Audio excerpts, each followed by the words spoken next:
करवाई जाती है। ये क्या कोई षड्यंत्र है क्या? मैं शोएब सिद्दीकी साहब से इसका बात का जवाब चाहूंगा। ठीक है, शोएब सिद्दीकी जी, इस पर जवाब दीजिए आप। क्या आपको भी लगता है क्या कि प्रतिशोध की भावना से किया जा रहा है? देखिए अर्चना जी, ऐसा है, पहले मैं एक शेर जरूर कह दूंगा कि जमाने में और भी हैं वफा के दावेदार, कदम कदम पे मेरा ही इम्तिहान क्यों है। आप देखिए, मुल्क आजाद होने के बाद से आज तक अगर कभी कोई बात मंजर आम पर आती है, कम से कम टारगेट वाली बात आती है, तो सिर्फ समुदाय है, मुस्लिम समुदाय के टारगेट पे आती है। आप बताइए, अभी बीजेपी प्रवक्ता ने एक बात की, मज़ार जायज है कि नहीं जायज है, इसमें मैं ये बात बाद में करूंगा। आप बताइए, कांवड़ यात्रा जो है उसका एक भी मुसलमान आप बता दी पूरे हिंदुस्तान में जो सम्मान नहीं करता है। मैं सम्मान करता हूँ। अभी मैं कई मरतबा निकला, रास्ते में कांवड़ यात्रा लोग निकाल लेते, कई लोगों ने मुझको रोका और मुझसे मदद मांगी, मुझसे जो हो सका मैंने मदद की। मैं आपको इस चैनल पे नहीं बताऊंगा वरना वो सवाब कम हो जाएगा, जैसे पुण्य कहती हैं आप लोग।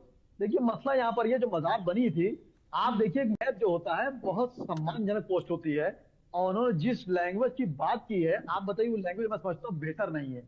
जिस अंदाज से उन्होंने बुजुर्ग से कहा कि तुम्हारे घर वालों की मज़ार है, इस तरह की लैंग्वेज में समझता हूँ बेहतर नहीं है। और जहां तक आप देखिए मज़ार की बात है, अवैध थी कि नहीं थी, इतनी जल्दी डिसीजन अगर ले लिया जाता तो मैं समझता हूँ कितने मुकदमे जो पेंडिंग पड़े हिंदुस्तान में, करोड़ों मुकदमे, वो जल्दी हो जाते हैं। आप बताइए, लखनऊ में चारबाग स्टेशन है, पूरी दुनिया मशहूर है, राजाओं बादशाहों को बनाया हुआ है, वहां पे खम्मन पीर मज़ार है। वो रेलवे के बीच में आ रही थी, उस जमाने जब पटरियां बिछी थी, तारीख उठा के आप देख लीजिए अर्चना जी, इनसे भी कह देख लें, तो उसमें मज़ार आ रही थी, पटरी मज़ार को जाएगी, तो जब पटरी बनी ट्रेन करीब आई और ट्रेन पलट गई खम्मन पीर पर से। तो आखिर लोगों ने कहा कि आखिर ये क्या माजरा है, तो कई हिकमत वाले लोग मौजूद है, बुजुर्ग लोगों ने कहा यहाँ पे कोई मज़ार मालूम होती है, तो वहां पे वो मज़ार निकली और वो खम्मन पीर के नाम से मज़ार बनाई गई। और आज इसके बगल से 2 पटरियां हैं, आप ये लखनऊ में आगे चारबाग स्टेशन में देख लें, ऐसा नहीं है और चल रही है। मसला यहाँ पर सिर्फ ये है कि मेयर जी ने जो फौरन एक्शन लिया, मैं समझता हूँ मुनासिब नहीं है। इसके सब मानक से काम होते हैं, और मैंने हमेशा कहा कि मुख्यमंत्री जी सख्त फैसले जाने जाते हैं, वो मानक से काम लेते हैं, लेकिन मैं समझता हूँ वो थोड़ा सा उत्तेजित हो गई, और जिस अंदाज में उन्होंने उनसे भाई साहब से बात की, मैं समझता हूँ कांग्रेस हो, समाजवादी हो या कोई हो, मैं समझता हूँ बीजेपी के कई लीडर ऐसे निकलेंगे जो ये बात कहेंगे, वो शोभा उनको नहीं देता है। अब बीजेपी प्रवक्ता ने भी मज़ार की बात करी कि इस्लाम में मज़ार जायज है कि नहीं जायज है। देखिए होता क्या है कि आप लखनऊ में ही आप देख लीजिए, कहीं मज़ार पे देख लिए, ख्वाजा गरीब नवाज के बाद देख लिए कि 70% से मेरा हिंदू भाई आता है और वह मुरादें मांगता है, उसकी मुरादें पूरी होती हैं। पहले वो 70 हिंदू भाइयों से पूछे मज़ार जायज है कि नहीं जायज है, के बाद आप शोएब सिद्दीकी से पूछे कि मज़ार जायज है कि नहीं जायज है। ये मेरा अंदरूनी मामला है, मुझे पूछना होगा। और अभी आपने सऊदी अरब की बात करी, तो सऊदी अरब में हमारे नबी सल्लल्लाहु अलैहि वसल्लम की मुबारक कब्र है, जहाँ पे लोग जाते हैं, मदीना नबी में के पास है, वहां पे हम लोग जाते हैं। तो इस तरह के सवाल मैं समझता हूँ बेहतर नहीं है। यहाँ पर ये कांवड़ यात्रा की जो बात आप देखिए, बिल्कुल बेहतर करिए, सब आदमी साहब रखता है।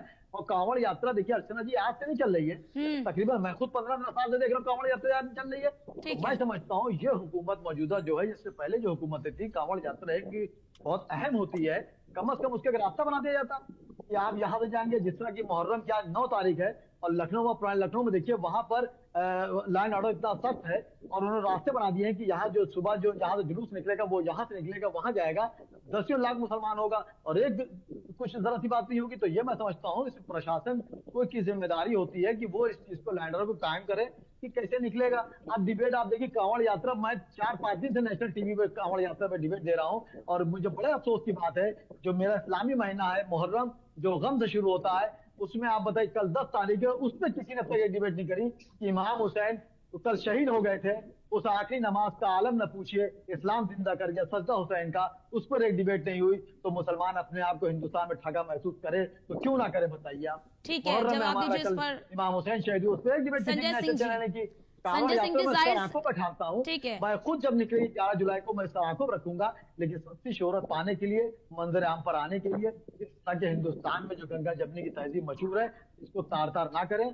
यहाँ पर अगर हिंदू भाइयों ने जान दी है, मुसलमान भाइयों ने भी जान दी मुल्क आजाद करने के लिए, अगर आपको देखना हो तो आप जाके दिल्ली में देख के आइए, हजारों मुसलमान भाई के नाम रखे हुए हैं। खुद अटल बिहारी वाजपेयी जी ने हमारे अब्दुल कलाम साहब को मुल्क का राष्ट्रपति बनाया था और साबित किया था। संजय सिंह जी, जाहिर तौर पर अतिक्रमण तो कहीं एक जगह पर है नहीं। संजय सिंह जी, ठीक है, संजय सिंह जी, इस पर आप जवाब दीजिए। मेरा सवाल भी आपसे ये है कि अतिक्रमण कहीं एक जगह तो है नहीं, अतिक्रमण तो कई जगहों पर है। वो पूरी जो